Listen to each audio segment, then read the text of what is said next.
And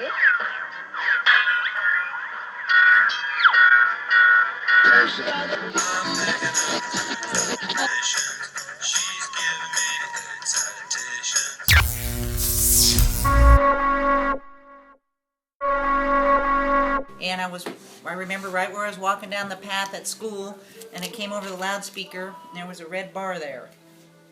And I remember stopping right there and thinking, what is this mean? What does this mean?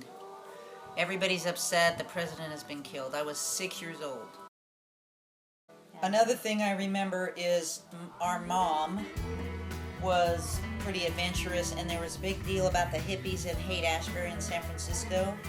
And I probably was, I don't know, we were all in the car, I don't know if it was born yet. I remember that. She Driving piled down us the into street. the station wagon, drove to San Francisco, and drove up and down Haight-Ashbury, and we have video of it, of all the, she was just interested in seeing the hippies and that whole social thing going. So I remember going to the Century Theaters when they first came out. Mom took us all.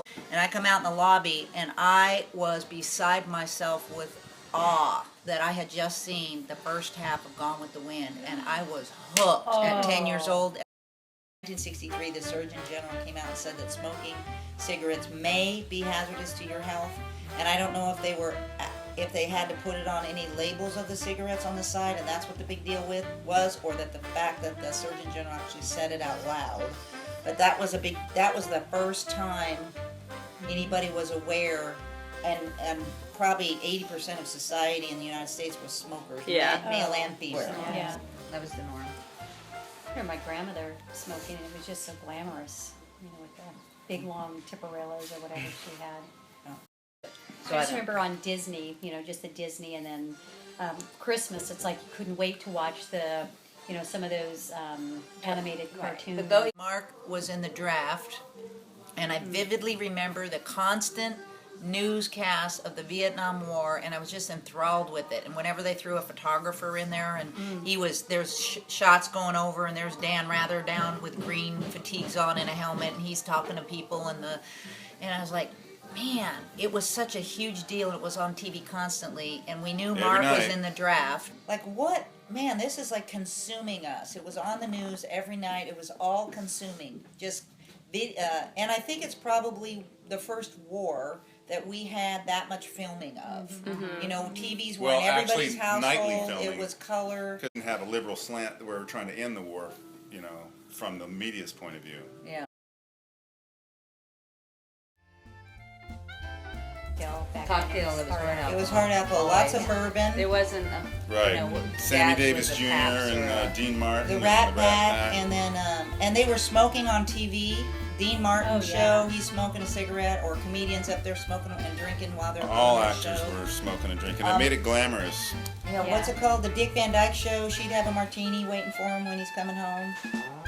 It was everywhere. I remember the civil rights in the 60s because Mom worked on Robert Kennedy's campaign. She volunteered time and worked on the campaign, and so he was a civil rights guy. And I remember her telling me that